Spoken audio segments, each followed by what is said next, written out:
Akkam jirtu daawwattoota keenyaa kabajamoo bakka jirtanitti nageenyi keenyaa isin dhaqqabu oduu qabannee dhiyaannee jirra. Godina Arsii aanaa Jajjuu gandoota baadiyyaa hedduu keessaa namoonni 500 ol qabamanii gara mooraa leenjii waraana xollaa geeffamuu jiraattonni dubbatan. Kana malees koomaandi poostiin bajaajii hedduu jiraattota irraa saamuun himamee jira. Guutuun gabaasa kanaa akka taanutti dhiyaata. Jiraattonni aanaa Jajjuu akka nuuf himanitti mormiilee kanaan dura achitti geggeeffamee tureen wareegamni hamaan namoota nagaa mudatee jira. Hoomaan waraana biyyattii gamasitti bobbaafaman ammas mormiin biroo uumamuu mala shakkii jedhu namoota hidhaa jiran. Haga ammaatti namoonni 500 ol qabamanii gara mooraa waraana xollaa geeffamuu isaanii jiraataan aanichaa tokko dubbatan. Gandoota gammoojjii aanaa Jajjuu akkuma jiru gandoota sirna afurii jira. Gandoota Dooree, Alaagaa Dooree, Godaala Alaagaa Dooree, Tiilaa gandoota kan akkuma guuranitti argamaa wanti dachee dacheetu kun jiru gorsa akkasumatti jira. Warrootni kun qeerroo kun badee jira, kun guuramee jira. Konkolaataa sagadeetu guuranii gamoo jira. Nama 700 talaqa gandaa gamoo jira. Manedha karaa amboo ka jiru sana kun tollee jira. Kun awaashi beeku bakka Namni kun akka jedhanitti wayita ammaa kana aanaan isaanii koomaandi poostiin bulaa jirti. Gareen koomaandi poostii kun saamicha qabeenyaa irratti bobba'ee jira. Jiraattota jalaa bajaajii hedduu saamanii turan. Haga ammaatti qabeenyi jiraattotaaf akka hin deebines himanii jiru. Bajaajiin kan guramuudhaan jamre akkuma sochii gaafa irreechaa jalqabame manni karaa cufuu fi tarkaanfilee garaagaraa fudhachuu jammaree akkuma ture koomaandi poostiin akkuma labsanii waraana biyya keessa jennaan baajaajota akkuma jiru xeerroo bulchee irraa fuudhuun irratti tokkosuudhaan. Bajaajonni hedduun uummata irraa saamaman kun bakka biraatti fudhatamuu nuuf himanii jiraattonnis qabeenya jalaa saamameef yaaduu bira darbanii jireenyuma lubbuu isaaniitiifuu sodaa jabaa keessa jiru jedhan. Kun karaboon isaanii kanaaf namni jiraachuuf dhabuuf yaaddoo jira malee qabeenyas dubbataa hin jiru. Akka namni kun jedhanitti guutummaan Oromiyaa raayyaa ittisa biyyaatiin bulaa jirti. Yeroo gara yerootti lubbuun namoota nagaa loltoota kanaan darbaa jira. Hidhamiinsaa fi reebichis haalaan hammaatee jira. Sababa kanaaf namoonni hedduun qe'ee dhaloota isaanii irraa baqachuuf dirqamanii jiru jedhan. Ganda Alaagaa Doolee jedhamu keessattis mormii geggeeffamee tureen daa'imman umriin xixiqqoo ta'anis rasaasa loltoota agaaziitiin ajjeefamuu namni kun himanii jiran.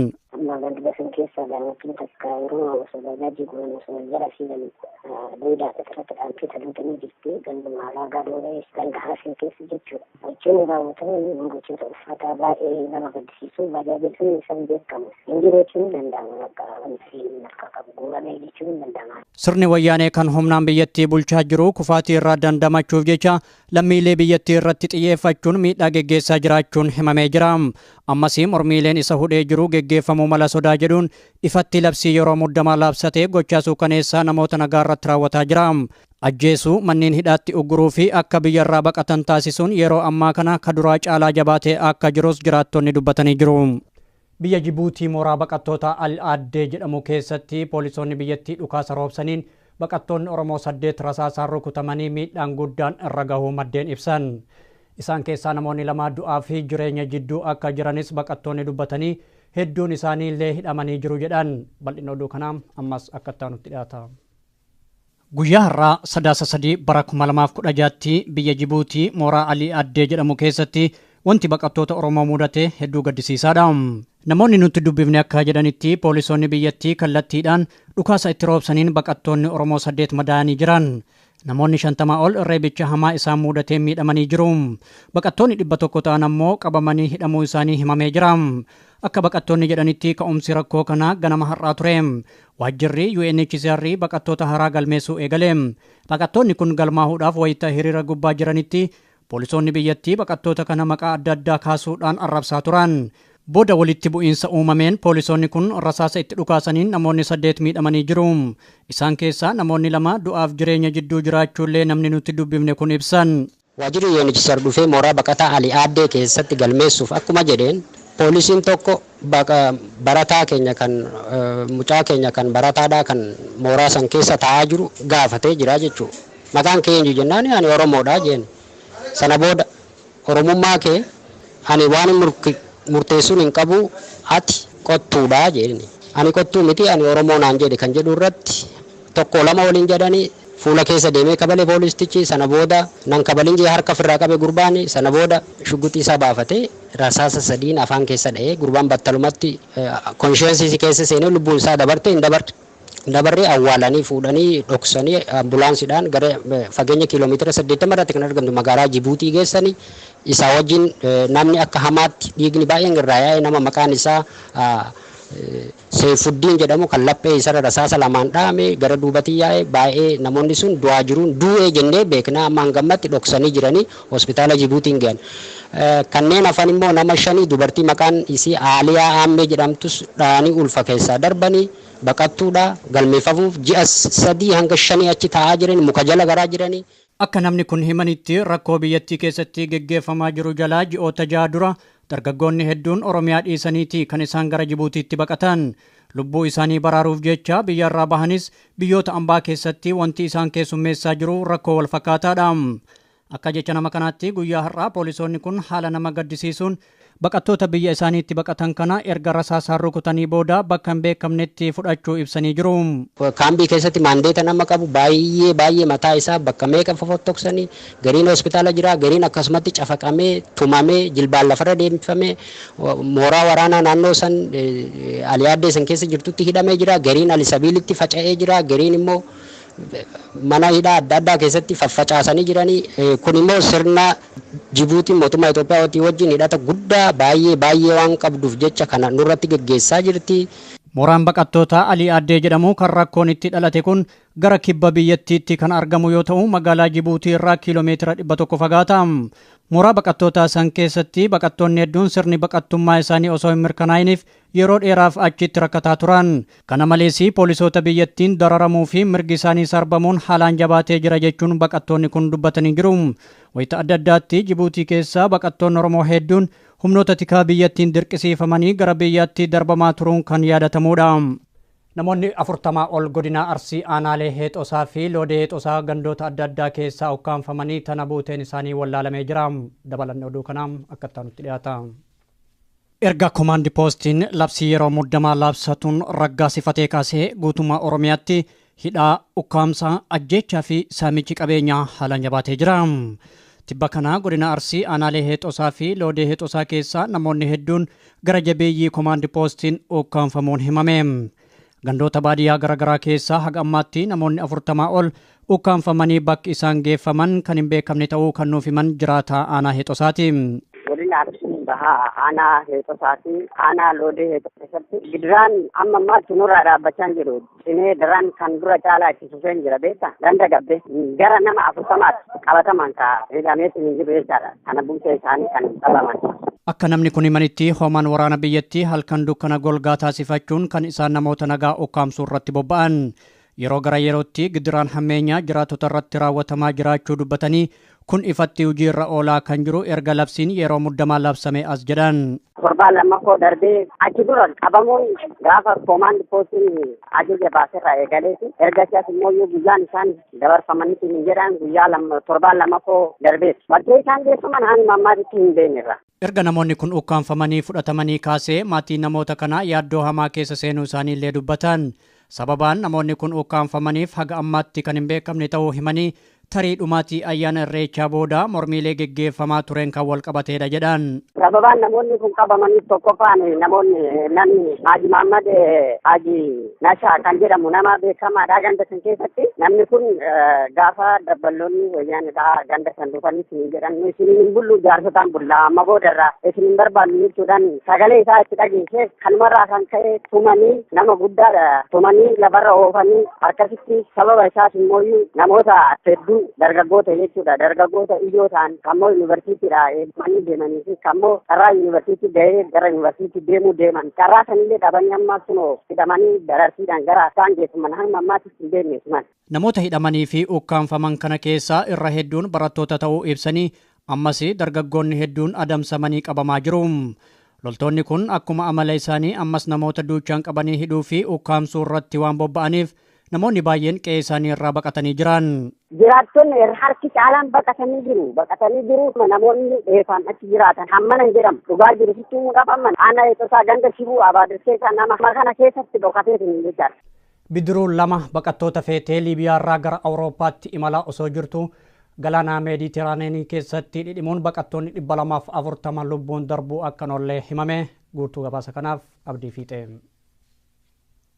The Guardian maddee oduu biyya andaara galaana Mediterranean gubbaatti argamtu odola Xaaliyaanii Lambaduusaa jedhamturraan argadhe jedhe waabeeffachuun akka gabaasetti bidiruun jalqabaa Liibiyaarraa namoota baattee gara Awurooppaatti imalaa turte achuma Liibiyaarraa otoon fagaatiin dhidhimtee jedha. Bidiruu kana keessa kan turan baqattooti 100 ta'an yoo bishaaniin fudhataman kanneen 29 ta'an lubbuun hafuu isaanii The Guardian gabaasee jira.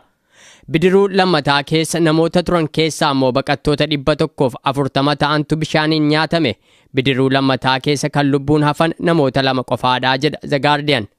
Mootummoota gamtoomanitti dhaabbata baqattootaatiif dubbii himtuu kan ta'an Kaarlootaa Saamii akka bilbilaan madda oduu The Guardianiif ibsanitti bidiruu sana lamaan keessa kan heddummaatan shamarran, dubartoota ulfaa fi daa'immootanii jedhan. Kaarlootaa Saamii akka jedhanitti bifa ammaa kanaan baqattooti baay'inaan gara bishaaniitti deemu yoo ta'e haala amma ilaalaa jirruun balaa hammaataa ture kan ittiin jennu bara 2014 caalaa amma lubbuu hedduun darbuuf deemaa yaaddoo jedhu qabnaa jedhan. Mootummooti Awurooppaa isaan maallaqa fudhatanii baqattoota kana galaanarraan daddabarsan to'achuu irratti tattaaffii guddaa taasisaniyyuu booda garuu baqattootuma keessaa namoota bidiruu sana oofan leenjisanii gara bishaanitti waan ergaa jiraniif balaa amma mudataa jiru kun akkaan dabalaa deemuu malaa jedhani. Akka herrega hojjenneetti namoota 40 Xaaliyaanii seenanii jireenya baqattummaa jiraachuuf yaalii taasisan keessaa yoomiyyuu namni tokko bishaaniin akka nyaatamee hafu kan dubbatan aadde Kaarlootaan yeroo baqattooti Siiriyaa karaa Liibiyaa bishaanitti seenuu dhiisanii baay'inaan kan karaa Liibiyaa bishaanitti seenee balaa kanaaf saaxilamaa jiru lammiilee Afrikaatii jedhan. Bulchiinsi Yuunivarsiitii Dabra Taaboor barattoota sabaan adda baasuudhaan doormitti galchaa akka jiru himame. Sababni isaatis barattoonni saba tokkoo yoo walitti dhiyaatan mormii biroo qindeessuu shakkii jedhuun akka ta'e barattoonni dubbatan. Itichaa guddataa waan qindeesse qaba. Sirni wayyaanee gaaffii lammiileen gaafachaatti jiran ukkaamsuuf halkaniif guyyaa tattaafachaa jiraachuu isaa kan nuuf hime barataan Yuunivarsiitii Dabra Taaboor mooraan isaaniis ta'e magaalaan Dabra Taaboor humnoota waraanaan weeraramtee akka jirtudha. Torban lamaan darbe ture uummanni gabaa dhufee ture sababa kanarraan kan ta'e Yuunivarsiitiin keenya achi sissiqee ture guyyaa waamicha irraa achiin jala sissiqee ture jechuudha. Sababa kanarraan kan ta'e uummanni gabaa naabe jechuudha. Kaampaasii Dabra Taaboor keessa poolisoonni sinii waan hundumtuu ni seenu namoonni hundumtiyyuu waan seenanii fi amma kana duratti jechuudha barattoota Oromoolee akkam godhanii doormii tokkotti qeshan aanaa tokko nama 5 dhufe yoo ta'e namni 5 sun iyyuu doormii tokko kan akka seeratti garuu doormii kana keessa namni kan jiraatu nama 4 qofatu doormii keessa jiraataa ture akka seera duratti jechuudha amma garuu barattoota aanaa tokkorraa dhufan doormii tokko naqaa turanii jechuudha. Barattoota qomoodhaan adda baasanii doormitti galchuun kun immoo sochii warraaqsa dhaabbilee barnoota olaanoo keessatti ciminaan finiinaa jiru salphaatti to'achuuf akka ta'e barataan kun ni dubbata. Kana malees jedha barataan kun wayyaaneen barattoota Oromoo fi Amaaraa irratti tarkaanfii fudhachuu fi warreen mootummaa kana leellisaniif immoo dawoo ta'uuf kan karoorfamedha jedha. Namni shananuu doormii tokko ta'a jechuudha. Yoo shaamara ta'e shanan doormii tokko, dhiira yoo ta'e dhiironnis doormii tokko jechuudha. Maal gochuu akka barbaadan hin beeknu. Doormii bilookirrallee ijoollee Oromoo qofa jira jechuudha. Dipaartimentillee yeroo kennan dipaartimentii siivikii fakkeenyaaf kompitishinaalirraa siivikii ijoollee Oromoo qofa jira jechuudha. Ijoollee 51 keessatti ijoollee 2 qofa Amaaraa, ijoolleen hundi isaanii naannoon 48 ijoollee Oromoo qofadha jechuudha. Maaliif akka akkas godhan isaanii hin beeku. Qomoo qomoodhaan adda baasanii kennan jechuudha. Qomoo qomoodhaan adda baasanii kennanii warra barattoota buleeyyii irratti rakkoon akka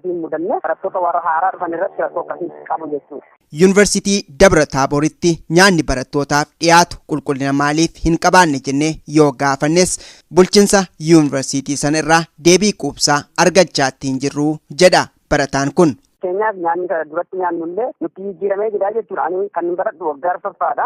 Isaan maal godhanii nyaanni duratti fakkeenyaaf nyaata gahaa yookiin immoo ba'eessan nu kennamaa ture jechuudha. Ashaboolletti nu naqan jiran jechuudha. Waa biraa yoo dhabame jechuudha seera qabeessaatiin. Nyaanni isaa waan jijjiiramee jiruuf yoo nuti daayireekti isaaniin gaafanne yoo barbaachisaa ta'e shaanxaa kee fudhatteetu deemtaa namaan jedhu jechuudha. Wanti namaaf deebisan hin jiru jechuudha. Gaaffiin gaafatamu jechuudha. Siitiiwwan tokko gaafadheera. Bullee horaatillee akkasuma naan jedhani. Irra maarqos irraallee ijoollee gaafadheen ture. Ijoolleen akkasuma dhanaan jedhani. Waaliif isaan akkas goggodhan maaliif akkas gootan jennee gaafannaan ijoollee rakkoo afaaniitiif walii galuu waan hojii galleetiif akkas goone nuun jedhanii jedhan ijoollee warratti immoo.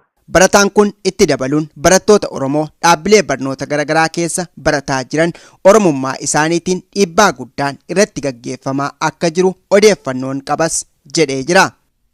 Mootummaan Deenimaark deeggarsa sirna wayyaaneef kennaa jiru akka dhaabuu waldaan hawaasa Oromoo hiriira geggeessaa oolan. Hiriira magaalaa Kooppenhaagen keessatti geggeeffame kanarraa waldaaleen hawaasaa sabaa fi sablammoota biroo qooda fudhatanii gochaa mootummaa wayyaanee uummata Oromoo irratti raawwataa jirus balaaleffatanii jiran. Itti guddata. Waldaaleen hawaasa Oromoo, Amaaraa, Ogaadenii fi sablammiilee cunqurfamtoota biyya Itoophiyaa magaalaa Kooppenhaagenii fi naannoo ishee jiraatan wal ga'uudhaan gochaa wayyaaneen lammiilee nagaa biyyattii irratti haala sukkaneessaan raawwachaatti jiru hiriira ba'uun mormaatti oolanii.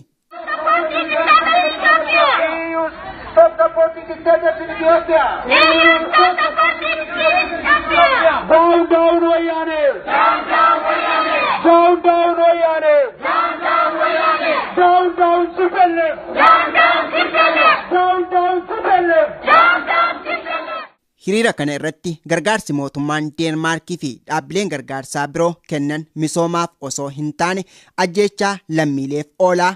Kanaaf mootummaan Deenmaark gargaarsa kana dhaabuu qabaa jedhani qindeessitoota hiriira sana keessaa tokko kan ta'ani obbo Caalchisaa Waamii. Warruma biyya Deenmaark kana keessa jiru ta'ee warra komunitii Itoophiyaa warra komunitii Ugaaden walumaa gala biyya Itoophiyaa keessa namni mootummaa sanaan deeggarre hundinuu irratti argamee jira.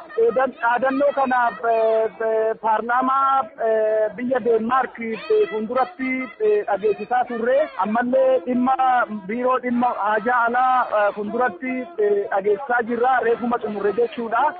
Biiroo kana lamaanitti dhageessisaa turreedha. Warri miseensa paarlaamaa ta'anii warri paartii miseensa paartii tokko inni Hillisan jedhamu nu dubbisanii jiru. Nu dubbisanii waan keenya kanas fudhatanii waan biyya keessa jiru sana ilaalchisee haasaa warra hiriira ba'an kanaaf godhanii jiru.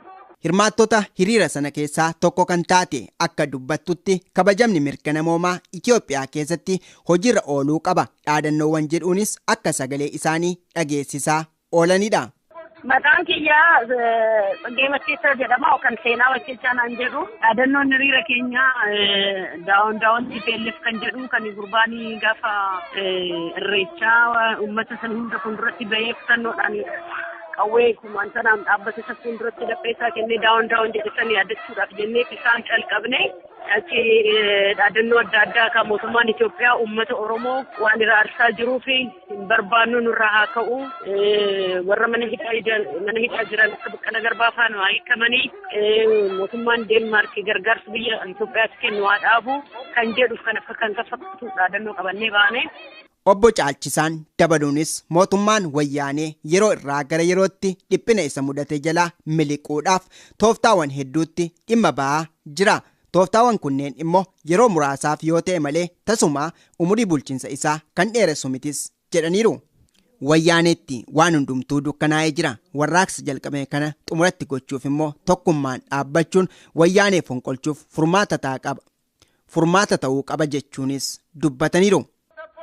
Nuti akka komunitii Deenmaarkitti kan furmaata ta'u uummanni harka wal qabatee qabsoo isaatiin fincila amma finiinaa jiru kana itti fufee mootummaa kana aangorraa dhabamsiisuu callaadha kan furmaata ta'u biyya sanaaf. Kanaaf kanammoo yeroon jedhu egaa akkuma beekamu uummata Oromoo callaa mootummaan sun miidhaa kan jiru yeroo ammaa kanatti warra Amaaraatis akkasuma warra Walqaayitti Xagadee kana eenyummaa isaanii gaafataa waan jiraniif sababa sanaan akkuma Oromiyaa keessatti namoota fixaa jiru achittis wanni sun deemaa waan jiruuf egaa mootummaa kana yeroo ammaa kana uummata akka waan dhageenye gurra cufuudhaan intarneetii cufuudhaan miidiyaa hunda akka uummanni hin dhageenye godhee Oromiyaa immoo duraan zoonii 8tti hiree loltuun bulchaa erga ture booda amma immoo akka siriidhayyuu wanna inni godhu hunda akka hin gaafachiifne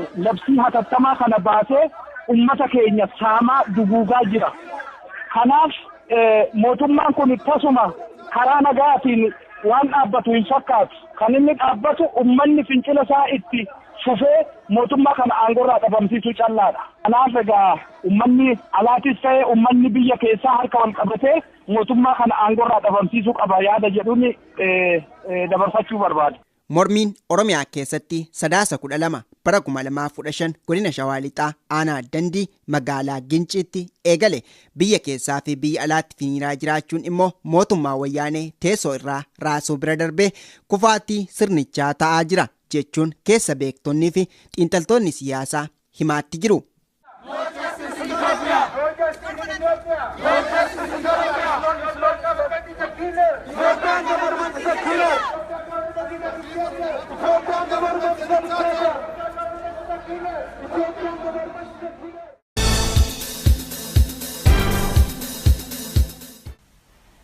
Hawaasa Oromoo Kaanaadaa magaalaa Kaalgaarii Albertaa fi naannawaa ishee jiraattan maraaf waldaan dargaggoota Oromoo Kaalgaarii fi koreen deeggarsa uummataa OMN deeggarsa waldaa hawaasa Oromoo Kaalgaariitiin magaalaa Kaalgaarii Albertaatti 5 bara 2016 waaree booda sa'a lamarraa eegalanii sagantaa tumsa OMN fi haala yeroo ammaa Oromiyaa irratti marii uummataa qopheessanii kabajaan isin affeeraniiru. Teessoon Raamadaa Plaazaa 3515 26 Street NE Kaalgaarii Albertaa Kaanaadaa. Odeeffannoo dabalataatiif lakkoofsa bilbilaa kanneeniin koree qindeessituu sagantichaa quunnamuu dandeessu. Sagantaa tumsa OMN fi marii uummataa kanarrattis xiinxalaan siyaasaa fi daayirektariin OMN obbo Jawaar Mohammadii fi Dr. Obsaa Hassan kallattiin kan hirmaatan ta'uunis beekameera. Kana malees hawaasni Oromoo magaalota Brooks, Edmonton, Kaalgaarii, Fort McMurray, Grand Prairie, Lethbridge, Red Deer, Regina fi Saskatoon keessa jiraattan akka qoodarraa fudhattan addatti affeeramtaniittu. Maarree kottaa haala yeroo ammaa Oromiyaa irratti waloon mari'ataa miidiyaa walabaa OMN tumsaa koree qindeessituu sagantichaa Kaalgaarii Albertaa Kaanaadaa.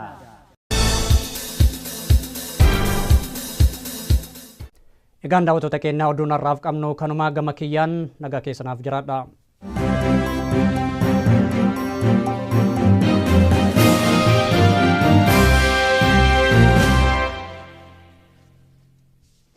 Warri OMN'n karaa bilbilaatiin hordoftan lakkoofsi kanaan dura ittiin hordofaa turtan jijjiiramuusaa isin beeksifna.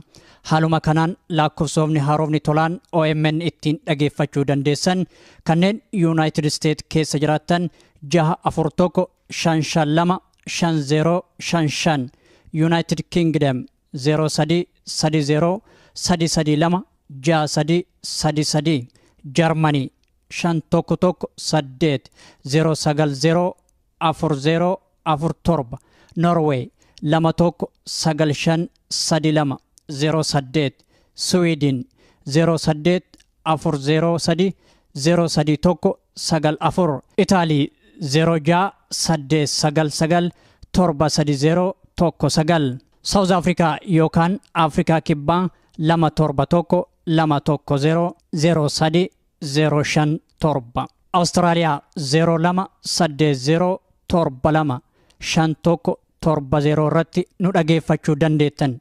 Biyyoota birootiif lakkoofsa haaraa akkuma baafneen isin beeksifna. Galatoomaa OMN.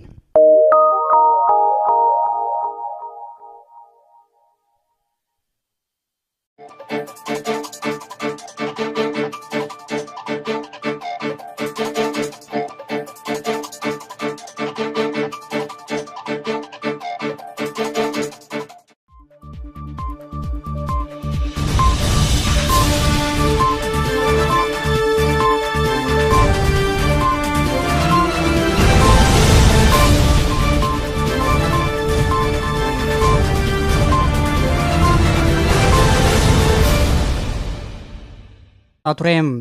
Waajjirri UNHCR baqattoota haaraa galmeessuu eegaleem.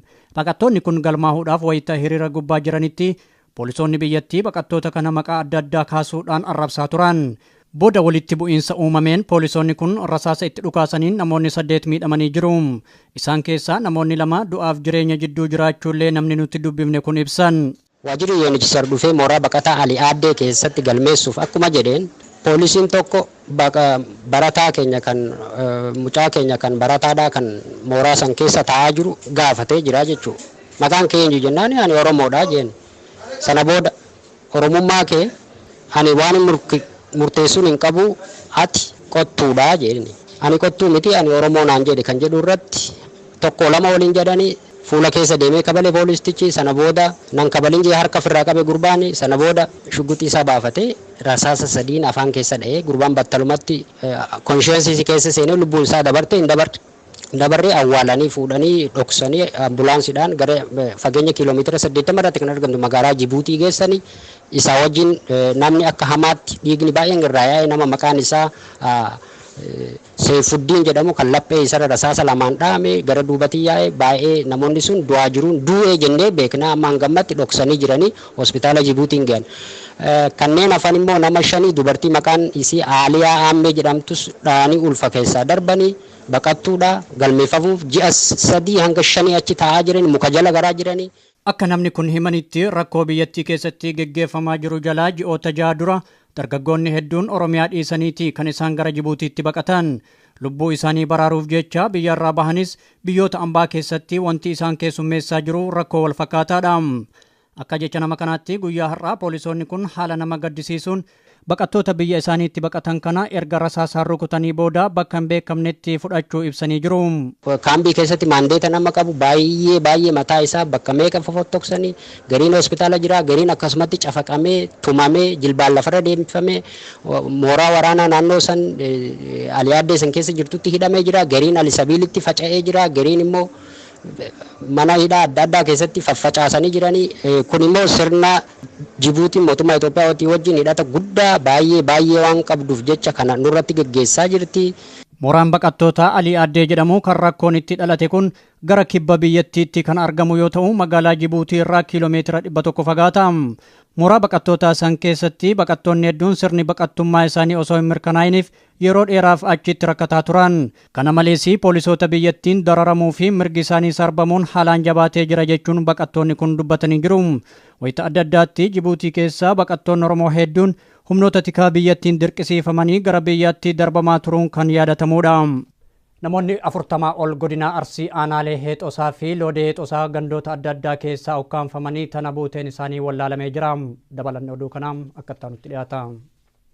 Erga komaandi poostiin labsii yeroo muddamaa labsatuun raggaasifatee kaasee guutummaa Oromiyaatti hidhaa ukkaamsaa ajjeechaa fi saamichi qabeenyaa haalaan jabaatee jira. Tibba kana godina Arsii aanaalee Heexosaa fi Loodee Heexosaa keessaa namoonni hedduun gara jabeeyyii komaandi poostiin ukkaanfamuun himame.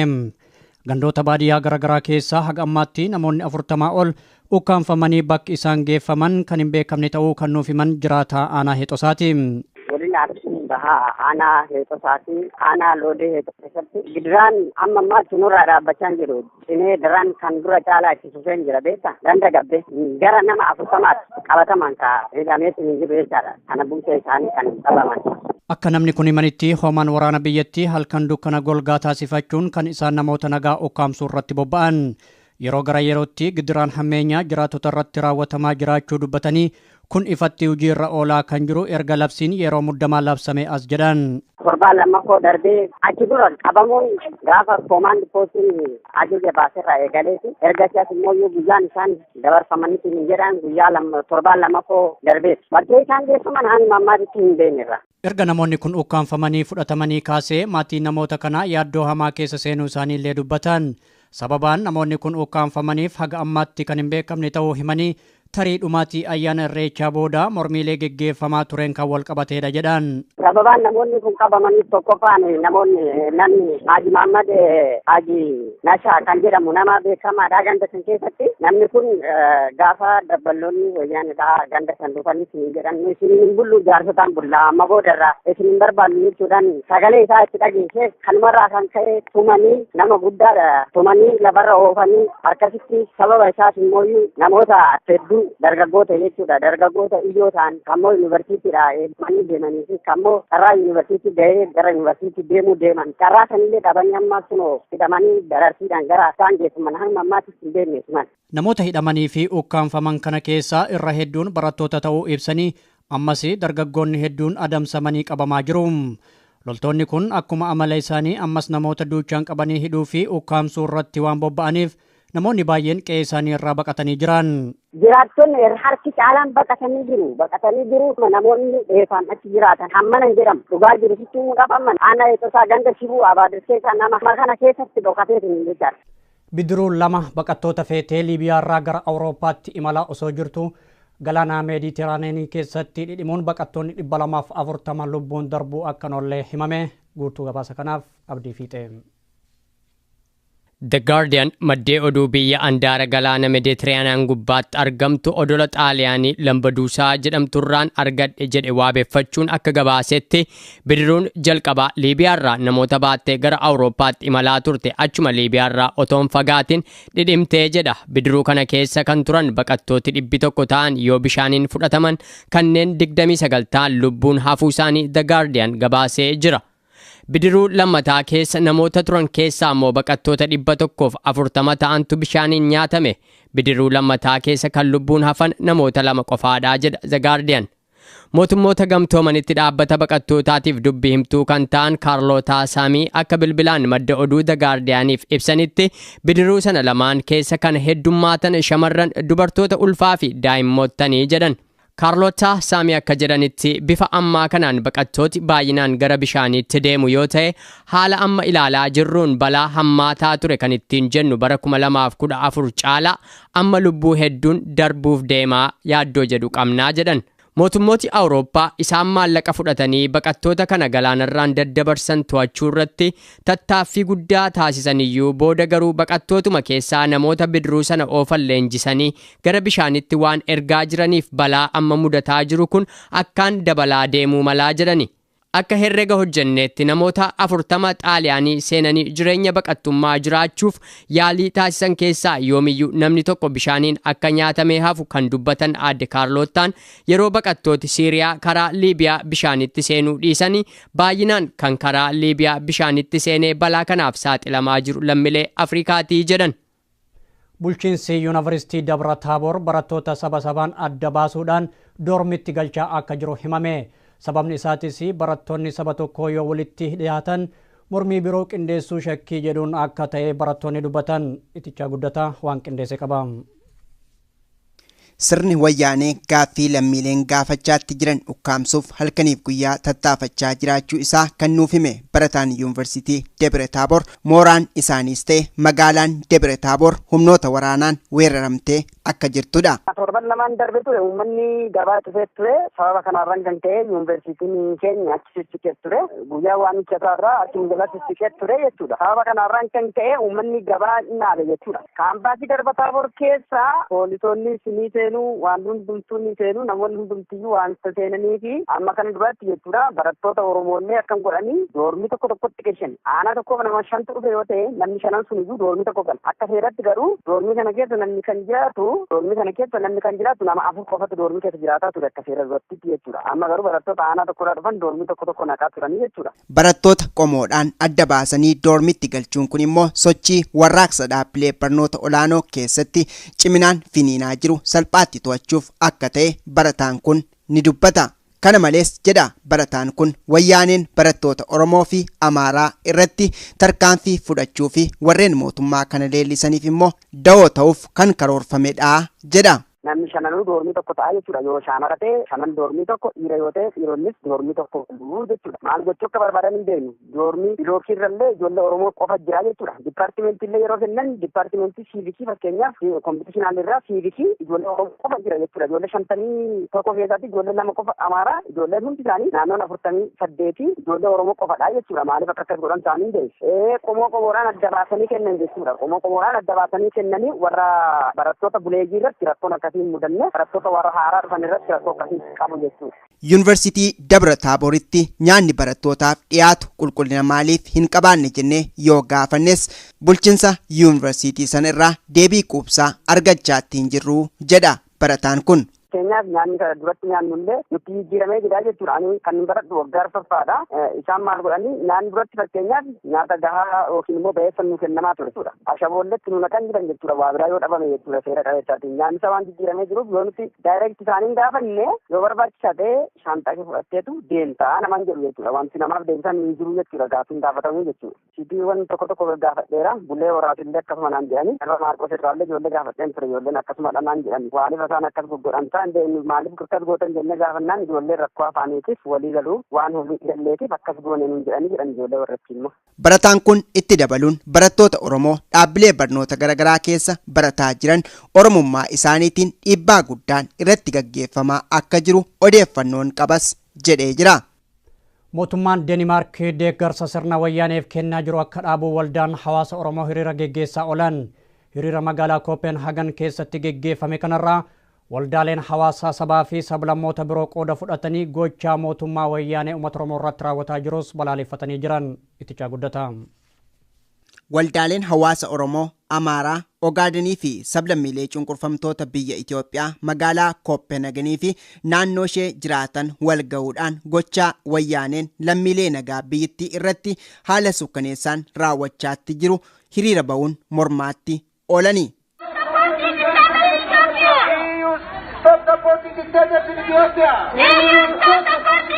Down, down, Wayane! Down, down, Wayane! Down, down, Wayane! Down, down, Wayane! Down, down, Sipelle! Down, down, Sipelle! Down, down, Sipelle! Down, down, Sipelle!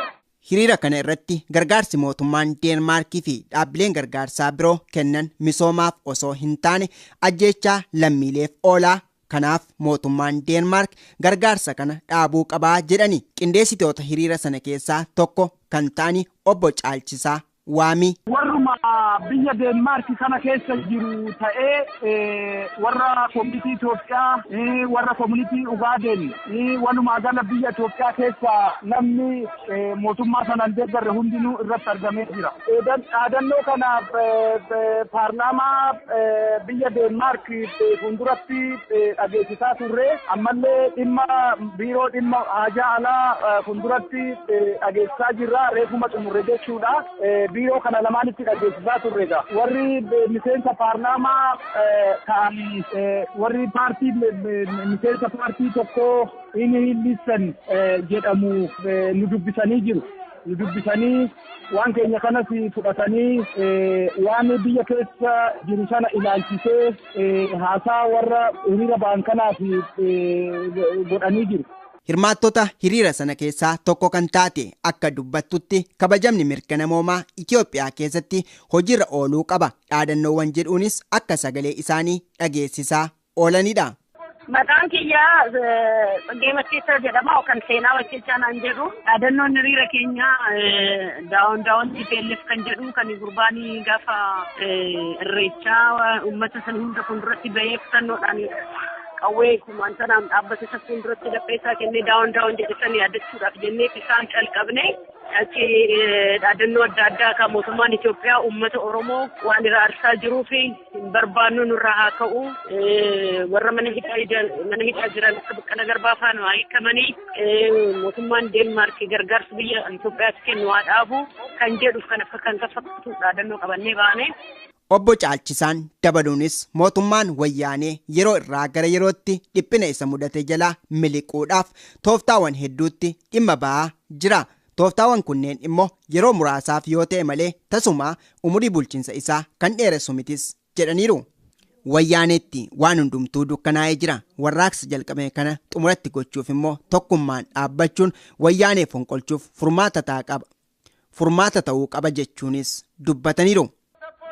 Nuti akka koominitii Deenmaarkitti kan furmaata ta'u uummanni harka wal qabatee qabsoo isaatiin fincila amma finiinaa jiru kana itti fufee mootummaa kana aangorraa dhabamsiisuu callaadha kan furmaata ta'u biyya kanaaf. Kanaaf kanammoo yeroon jedhu egaa akkuma beekamu uummata Oromoo callaa mootummaan sun miidhaa kan jiru yeroo ammaa kanatti warra Amaaratis akkasuma warra Walqaayitti Xagadee kana eenyummaa isaanii gaafataa waan jiraniif sababa sanaan akkuma Oromiyaa keessatti namoota fixaa jiru achittis wanni sun deemaa waan jiruuf egaa mootummaa kana yeroo ammaa kana uummata akka waan dhageenye gurra cufuudhaan intarneetii cufuudhaan miidiyaa hunda akka uummanni hin dhageenye godhee Oromiyaa immoo duraan zoonii 8tti hiree loltuun bulchaa erga ture booda amma immoo akka siriidhayyuu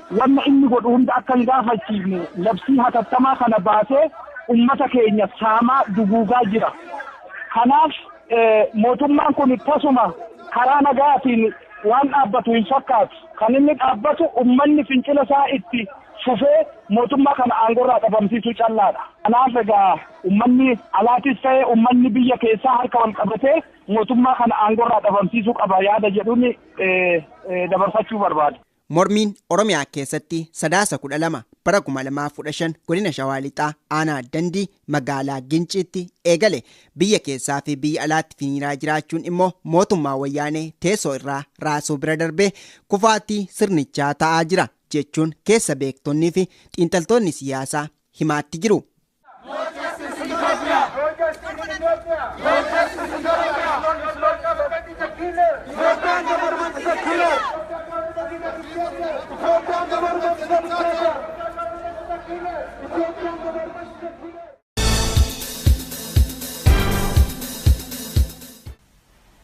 Hawaasa Oromoo Kaanaadaa magaalaa Kaalgaarii Albertaa fi naannawaa ishee jiraattan mara waldaan dargaggoota Oromoo Kaalgaarii fi koreen deeggarsa uummataa OMN deeggarsa waldaa hawaasa Oromoo Kaalgaariitiin magaalaa Kaalgaarii Albertaatti 5 bara 2016 waaree booda sa'a lamarraa eegalanii sagantaa tumsa OMN fi haala yeroo ammaa Oromiyaa irratti marii uummataa qopheessanii kabajaan isin affeeraniiru.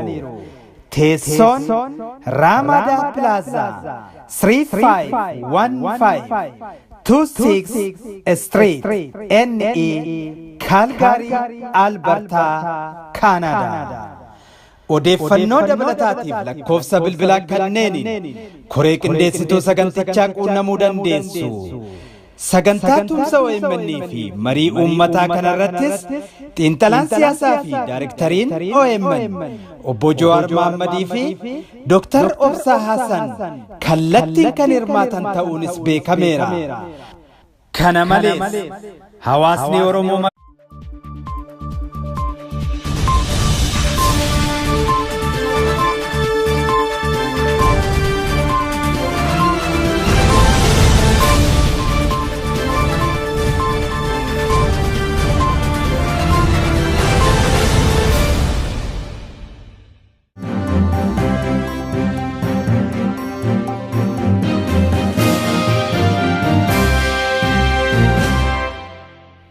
akkam jirtu daawwattoota keenyaa kabajamoo bakka jirtanitti nageenyi keenyaa isin dhaqqabu oduu qabannee dhiyaannee jirra. Godina Arsii aanaa Jajjuu gandoota baadiyyaa hedduu keessaa namoonni 500 ol qabamanii gara mooraa leenjii waraana xollaa geeffamuu jiraattonni dubbatan. Kana malees koomaandi poostiin bajaajii hedduu jiraattota irraa saamuun himamee jira. Guutuun gabaasa kanaa akka nutti dhiyaata. Jiraattonni aanaa Jajjuu akka nuuf himanitti mormiilee kanaan dura achitti geggeeffamee tureen wareegamni hamaan namoota nagaa mudatee jira.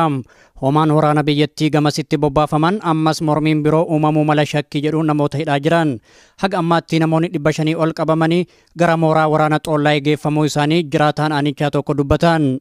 gandoota gammoojjii aanaa wajjiroo gandoota sirna afurii jira ganda horataa dooree alaagaa dooree godaala alaagaa dooreetti fila gandoota kan akkuma guuranitti agammaa wanti dacheegamu dacheetti kun jiru gorsaan akkasumatti jira warrootni kun qeerroo kun badee jira kun guuramee jira konkolaataa sagadeetti guuranii gamoo jira nama 607 tapha gandaa gammoojjii sana maneedhaa karaa amboo ka jiru sana kun tollee jira kun awaashi beekamu bakka karri jedhamu beekamu.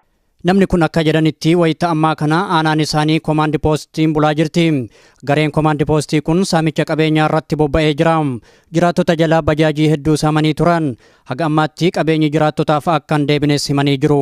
Bajaajiin kan guuramuudhaan jalqabee akkuma sochii gaafa irreechaa jalqabame manni karaa cufuu fi tarkaanfilee garaagaraa fudhachuu jalqabee akkuma ture komaandi poostiin akkuma labsanii waraana biyya keessa jennaan bajaajota akkuma jiru qeerroo bushee irraa fuudhuudhaan irratti tokkosuudhaan. Bajaajonni hedduun uummata irraa saamaman kun bakka biraatti fudhatamuu nuuf himanii jiraattonnis qabeenya jalaa saamameef yaaduu bira darbanii jireenyuma lubbuu isaaniitiifuu sodaa jabaa keessa jiru jedhan. Kun karaa boolisanii kanaaf namni jiraachuuf dhabuuf yaaddoo jira malee qabeenyas dubbataa hin jiru. Akka namni kun jedhanitti guutummaan Oromiyaa raayyaa ittisa biyyaatiin bulaa jirti. Yeroo gara yerootti lubbuun namoota nagaa loltoota kanaan darbaa jira. Hidhamiinsaa fi reebichis haalaan hammaatee jira. Sababa kanaaf namoonni hedduun qe'ee dhaloota isaanii irraa baqachuuf dirqamanii jiru jedhan. Ganda alaagaa doolee jedhamu keessattis mormii geggeeffamee tureen daa'imman umriin xixiqqoo ta'anis rasaasa loltoota agaaziitiin ajjeefamuu namni kun himanii jiran. Ganda keessa gaaffiin takka yeroo osoo bajaajii guuran osoo jala fiigan duudaa irratti dhaabbata duutanii jirti ganduma alaagaa doolee ganda haasee keessa jechuudha. Gochoonni raawwataman gochoota uffataa baay'ee nama gaddisiisu bajaajii sun isaan beekamu. Injirochuun danda'ama bakka wanti harka qabu guuramee jechuun danda'ama. Sirni wayyaanee kan humnaan biyyattii bulchaa jiru kufaatii irraa dandamachuuf jecha lammiilee biyyattii irratti xiyyeeffachuun miidhaa geggeessaa jiraachuun himamee jira. Ammasii mormiileen isa hudhee jiru geggeeffamuu mala sodaa jedhuun ifatti labsii yeroo muddamaa labsatee gochaa suukaneessaa namoota nagaa irratti raawwataa jira. Ajjeesuu manneen hidhaatti ugguruu fi akka biyyarraa baqatan taasisuun yeroo ammaa kana kaduraa caalaa jabaatee akka jirus jiraattonni dubbatanii jiru. Biyya Jibuutii mooraa baqattoota Al-Aaddee jedhamu keessatti poolisoonni biyyattii dhukaasa roobsaniin baqattoonni Oromoo 8 rasaasaan rukutamanii miidhaan guddaan irra gahuu maddeen ibsan.